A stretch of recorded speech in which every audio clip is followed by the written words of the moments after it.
ஒரு உடுக்காட்டுல ஒரு மயில் வாழ்ந்துகிட்டு வந்துச்சு. அந்த மயில் ரொம்ப அழகா இருந்துச்சு. அதே நேரத்துல மத்த பறவைகள் மேலயும் ரொம்ப கருணையோட இருந்துச்சு. ஆனா மயிலாட அழக பார்த்த மத்த பறவைகள், இந்த மயில்கள் எல்லாம் எப்பவும் திமிரோட தான் இருக்கும்னு அதுகளே முடிவு செஞ்சுக்கிடுச்சுங்க. அதனால மயில் கூட சேராம தனியாவே இருந்துச்சுங்க. மயில் நட்போட பேச வந்தா கூட மயில் தவிர்த்துட்டு வேற பக்கம் போயிடுங்க.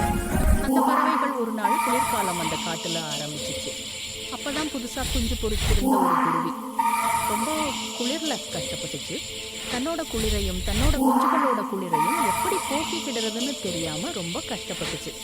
அந்த குருவி அப்பத்தான் அங்க வந்துச்சு. அந்த அழகான மயில் குளிர்ல கஷ்டப்படுற குருவியையும் அதோட குஞ்சுகளையும் பார்த்த மயில் ரொம்ப வருத்தப்பட்டுச்சு. உடனே தன்னோட தொகையில இருந்து சில இறகுகளை பிச்சு குளிருக்கு இதமா குருவுக்கும் குருவியோட குஞ்சுகளுக்கு போத்தி விட்டுச்சு.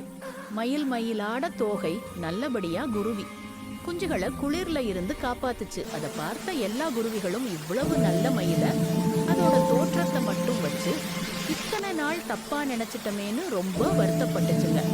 அன்னையில இருந்து குருவிகளும் பறவைகளும் மயில்களும் ஒற்றுமையா அந்த காட்டுல வாழ்ந்தாங்க.